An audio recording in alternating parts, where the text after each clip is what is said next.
Hello, guys. It's Adina. And right now, the podcast is on pause. I'm taking a pause from August through the end of September to focus on family time, travel, self-care, and to tweak a few things with the podcast. In the meantime, you may want to catch up on episodes 1 through 105 or re-listen to a few of your favorites. Don't forget to sign up for the Atheists in Recovery newsletter, and you can find the link in the show notes below. And we talk about many things in the newsletter, from my favorite books and movies and journal articles on all things related to the podcast. Sometimes they're not related, but also interesting things. We talk about journaling and relationships and how to nourish your soul. Or maybe you're interested in starting a journaling practice, and there are ways for you to do that by subscribing to the newsletter. Perhaps even liberating yourself from some of these defeating narratives. Journaling will help you do that as well. Okay, well, I will see you soon. Thanks, guys. Bye.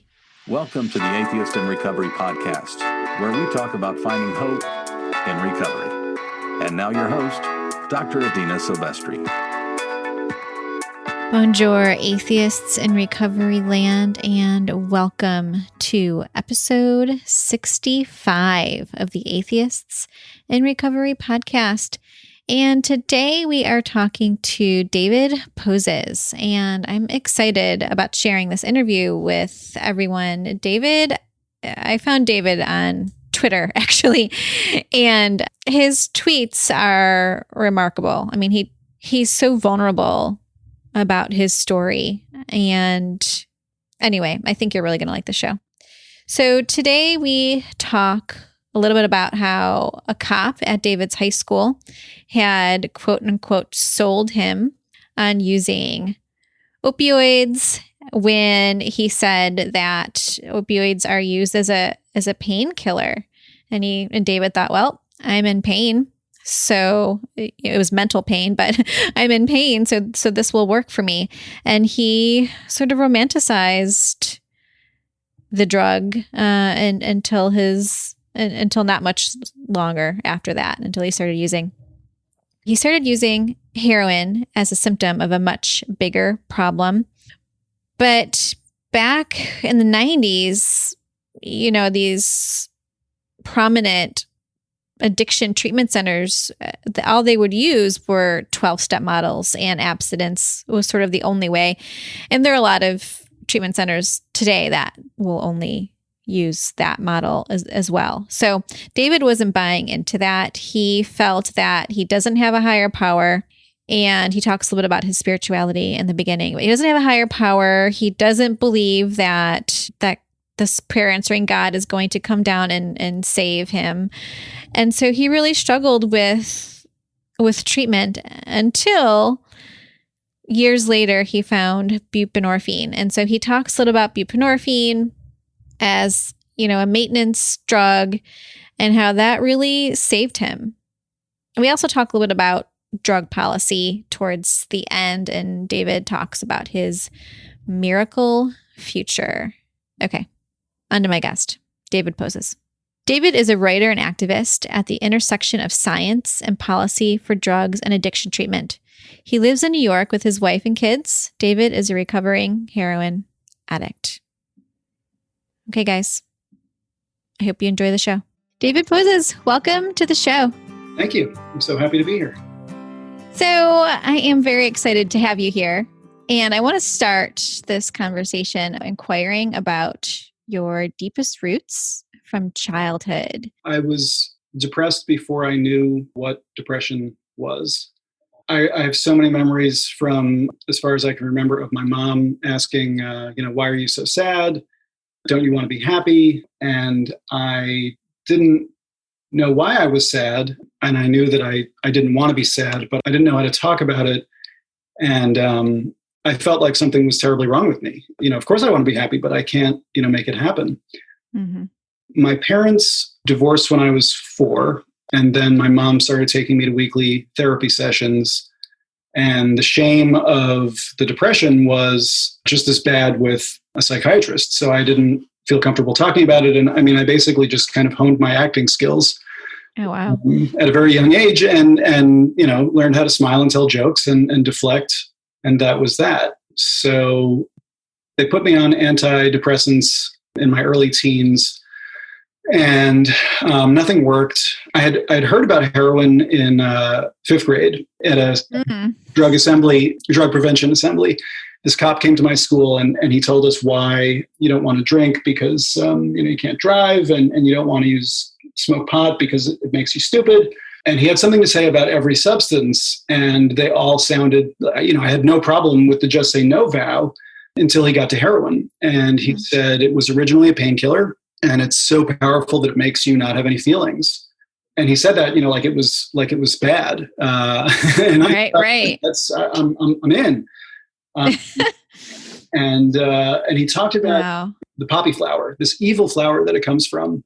And I remember that scene from The Wizard of Oz where the Wicked Witch, makes the poppies appear in the field, and you can just see, Dorothy and everybody relax. So, I mean, I was hooked long before I started using. Yeah. What do you think was so appealing about heroin and that, made you sort of romanticize it, if you will? Yeah. I mean, I guess like that really turned me on. The cop was the greatest endorsement. And then after that, I started noticing that all the music that I was listening to, I got very much into the Sex Pistols in like 6th and 7th grade. And Sid Vicious. So it just and I was into Jean-Michel Basquiat's art and Charles Baudelaire's poetry. So like all of my favorite artists had some kind of opioid something. And, so I like by the end of 9th grade, I had tried a few antidepressants and nothing worked. My friends were using alcohol and pot, like, garnishes for activities. I smoked pot a couple of times and I really just couldn't stand it. Mm-hmm. And it was the same. I got drunk once in my life and I hated it.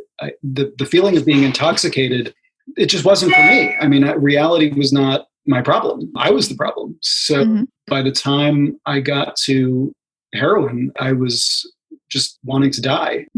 And it made everything okay. For the first time, everything was okay. Yeah. I want to step back just a minute and ask you if there was any spiritual or religious component to your upbringing. Did you have a spiritual background growing up at all? Yes and no. I was raised Jewish. Both of my parents are Jewish. I had a bar mitzvah. But I grew up in Westchester County in New York, and there's certainly no shortage of, very devout religious Jews, but Judaism in my circle was more of like not so much spiritual as social, like you congregate with the Jews at the country club and, sleepaway camp and stuff. So it wasn't so much the spiritual side as much as it was just, you know that you're a Jew and you're hanging out with wall-to-wall Jews everywhere, I guess. Okay. Yeah. So not so much spiritual, just more social. Yeah. Okay. I mean, I had a bar mitzvah. I remember, I went to Hebrew school and it was very much, there wasn't so much emphasis on learning Hebrew as much as memorizing the Hebrew stuff, the songs and the Torah and learning how to read and stuff like that. So most of the time I didn't even know what I was saying, and that it's hard to, get into the spiritual component of that when it's like, you're just reciting, phonetics basically. Mm-hmm. So, okay. Yeah. Maybe you could tell us a little bit more now about your recovery journey. Okay, sure. So, I started using heroin at 16. I had no problem functioning on it and keeping it a secret. And that really drove me crazy. The lifestyle just of, deceit and risks all the time. So I wanted to stop and I kept telling myself, you can be okay without this stuff. I mean, the greatest trick of opioids is because they make you feel so good, you feel like I don't need this crap. And then you stop and you're like, shit, I need that stuff. So I stopped a few times, but I always went back. And then my mom went away. It was just before my 19th birthday. I forced myself into this cold turkey kick at her house while she was away. And somehow in the middle of it, I ended up calling my father, who I hadn't talked to in about a year. And I don't remember calling him, but he showed up and I told him what was going on. And he took me to this detox at a local hospital. And I kind of came to my senses a few hours into it. Yeah. And I left and I called him and I told him to, pick me up, that this wasn't what I wanted to do. So my mom was home at that point and they decided that I needed to go to rehab. Mm-hmm. And at that point, I was so ashamed of the heroin that I couldn't tell them why I was using it. So I asked if I had to go to rehab. And at the time, people, like, you plan for college 4 years out, but nobody plans to send their kid to rehab. So it was just, they call whoever. It happened to be my aunt, my father's sister, who knew of Hazelden, where I went. And, so it was, this is what you need to do. And if that kind of 90s mentality of like, one more hit and he's going to die, so, which I guess is much more true today than it was then. Right, because it can be laced with so many different things. Yeah, exactly. So they shipped me off to Hazelden. And as soon as I got there, I was totally unfamiliar with, I knew that AA existed, but I didn't know anything other than, that it was a thing. So I got there and my counselor explained that I had a disease and that remission was only possible by putting my life and will in God's hands and working the steps of AA. And at that point, my mom had cancer twice by then. And I just thought I was a pretty devout atheist by then. And God, just everything that they were saying didn't make any sense to me. God didn't do anything for my mom's cancer, but he's helping, junkies and drunks and crackheads. Right. That was right. That was a thought in my head.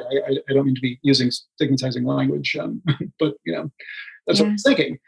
And then also this business of the powerless and the disease, like, I chose to stick needles in my arms. It was a very conscious decision. Mom didn't wake up one day and say, I'd really love to get cancer. That would be awesome. So it just, none of it made any sense to me. And I tried to explain, for the first time, I admitted to any living person that I was using heroin because I was terribly depressed. And my addiction wasn't a disease. It was a symptom of a much bigger problem. And depression is a biological condition. God is not known to cure any diseases. So I really didn't see how any of this was going to help me. And my counselor was just like, you're an addict, you're in denial, depression's an excuse, and all of the, kind of AA-isms that you really, there's no way to refute it works when somebody says that to you, Right. So, and at the time, this is in 1995. So, certainly addiction science was, more advanced than it was 100 years earlier, but there was very much the, moral and criminal elements of it. And I didn't know, I believed that drug addicts were bad people, and so I must be a bad person. Yeah. I just felt so awful about it. And I knew a few other heroin addicts at the time, and they had all, depression was the gateway for everyone that I knew. But in rehab, they're telling me, no, you're an addict, this is a disease, all that stuff. So it was very hard to reconcile. I couldn't. And I was just constantly berated for not getting with the program and putting my, faith in God, and you can't do this alone. And so they told my mom, she came up for visiting weekend, and my counselor told her that I'm an addict in denial, and it's so bad that if she's not careful, I'm going to drink hand sanitizer if I'm that desperate for a high. And I'm going to be dead, and it's going to be like 5 minutes before I'm dead. And if you don't want your son to, end up dead, then, this is what you need. So he scared the shit out of me. Wow. Yeah. And I remember talking to her and just begging with her and explaining, my side of the story. And my mom, I was always, so smart and so handsome and so great in her eyes. So the fact that I was a heroin addict really, pulled the rug out from under her, but it didn't change, her love and her want to believe that I'm still this, smart, handsome dude. I don't know how handsome plays into it, but it can't hurt to tell you that my mom thinks I'm handsome, right? So especially if there's no video. So I remember her sitting there and saying, like, what if you're wrong? Mm-hmm. And I mean, at the time, of course, I was outraged, but now, certainly as a parent, I totally get it. Yeah. She's in the preeminent rehab of this great rehab. She's got these experts telling her, this is what's going on. I'm a 19-year-old kid who spent the last 3 years in secrecy as a heroin addict. So she didn't have a choice. And I understand that now. I mean, neither of us knew at the time the kind of anomaly that addiction treatment is, insofar as my counselor never graduated from high school. He ended up telling me at one point that the worst thing he ever did was smoke a cigarette. Every now and again, he drinks beer on Sundays for football games.